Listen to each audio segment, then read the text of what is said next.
Hello guys and welcome to tuts in Hindi. और आज हम स्टार्ट करने वाले हैं HTML एंटिटीज़ के बारे में।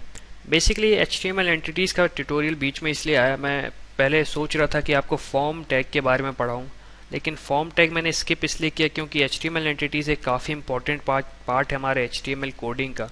तो चलिए हम देखते हैं HTML एंटिटीज़ होती क्या हैं। बेसिकली आप इस एग्जांपल में देख सकते हैं कि एक डेफिनेशन लिख के दी है मैंने। उस डेफिनेशन का मतलब ये है कि जैसे कि हमारे जो रिजर्व कैरेक्टर्स होते हैं HTML में, जैसे कि वो हमारा लेसर देन या ग्रेटर देन, जो कि मैंने यहाँ पे सेकंड एग्जांपल जो मैंने लिया है उसमें डिस्प्ले कराया है, सॉरी उसमें दिखाया आपको। या फिर हमारे कॉपीराइट का सिंबल हुआ। अब कॉपीराइट का सिंबल आप यहाँ से समझ सकते हैं, जैसे कि कॉपीराइट का सिंबल हमारे कीबोर्ड में विजिबल नहीं होता।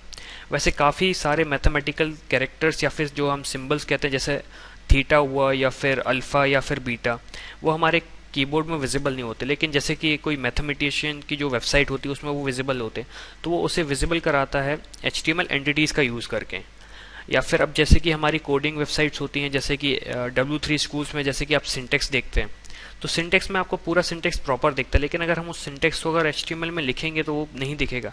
तो उसे दिखाने के लिए हमें HTML एंटिटीज़ का यूज़ करना है। तो आइए हम देखते हैं उसे कैसे करते हैं। मैं यहाँ पे फाइल पे आया हूँ। जो फाइल मैंने बनाई है entities.html की, बेसिकली ये फाइल लेसन 09 के अंदर सेव है, जो कि ड्रॉप बॉक्स की लिंक मैं आपको डिस्क्रिप्शन में दूंगा। तो आइए हम स्टार्ट करते हैं। तो जैसे कि अब मैं आपको पहला जो एग्जांपल देता हूँ वो सबसे पहले मैं देता हूँ पैराग्राफ, जैसे सिंटेक्स को विजिबल कराना मैं HTML का। तो जैसे हम लिखते हैं, जैसे मैंने यहाँ पे लिखा paragraph tag, this is a paragraph tag. मैंने इसे सेव किया, मैं यहाँ पे वेब ब्राउज़र पे से रन किया। तो आप देख सकते हैं उस पैराग्राफ टैग के बीच का जो कंटेंट है वो विजिबल है, लेकिन उसका सिंटेक्स विजिबल नहीं है। Syntax in the sense paragraph tag का स्टार्टिंग टैग और पैराग्राफ टैग का एंडिंग टैग। तो अगर हमें उसे विजिबल कराना है कि हमें पूरा पैराग्राफ टैग पूरा विजिबल कराना है, तो हमें HTML एंटिटीज़ का यूज़ करना पड़ेगा। तो HTML एंटिटीज़ का हम जो यूज़ करने वाले हैं वो सबसे पहले लेस देन साइन के लिए यूज़ करने वाले हैं, जिसे हम %LT और सेमी कॉलन से लिखते हैं। फिर हम ग्रेटर देन सिंबल के लिए लिखने वाले हैं %GT और सेमी कॉलन। फिर हम यहाँ पे जब क्लोजिंग टैग करेंगे तो फिर वैसे ही लिखने वाले हैं %LT lesser than %GT greater than. मैंने उसे सेव किया और मैं इसे वेब ब्राउज़र पर रन करूँगा।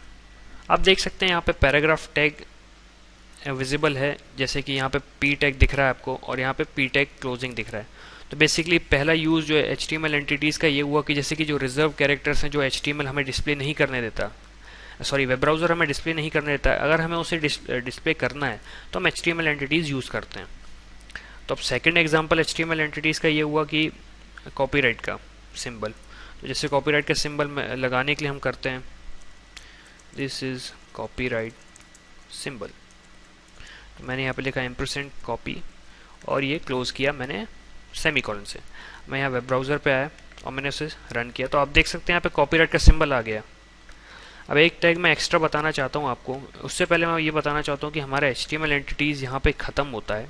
HTML एंटिटीज़ बेसिकली, जैसे कि मैंने आपको बताया, रिजर्व कैरेक्टर्स को विजिबल करने के लिए होता है, या फिर हमारे पास जो कैरेक्टर कीबोर्ड में नहीं होते उनको विजिबल करने के लिए होता है। अब हमारे पास HTML एंटिटीज़ बहुत सारी हैं, उनकी लिंक मैं आपको दूंगा इस डिस्क्रिप्शन में, जिससे आप इसके बारे में ज़्यादा जानकारी ले पाएँ। वो W3 स्कूल्स की लिंक है। और ये इसी के साथ हमारा HTML एंटिटीज़ ख़त्म होता है। और इस वीडियो को ख़त्म करने से पहले मैं आपको एक टैग बताना चाहता हूँ लाइन ब्रेक का। उसे हम लिखते हैं BR और उसे एंड करते हैं। ये एक सेल्फ क्लोजिंग टैग है, मैं यहाँ पे कमेंट कर देता हूँ लाइन ब्रेक।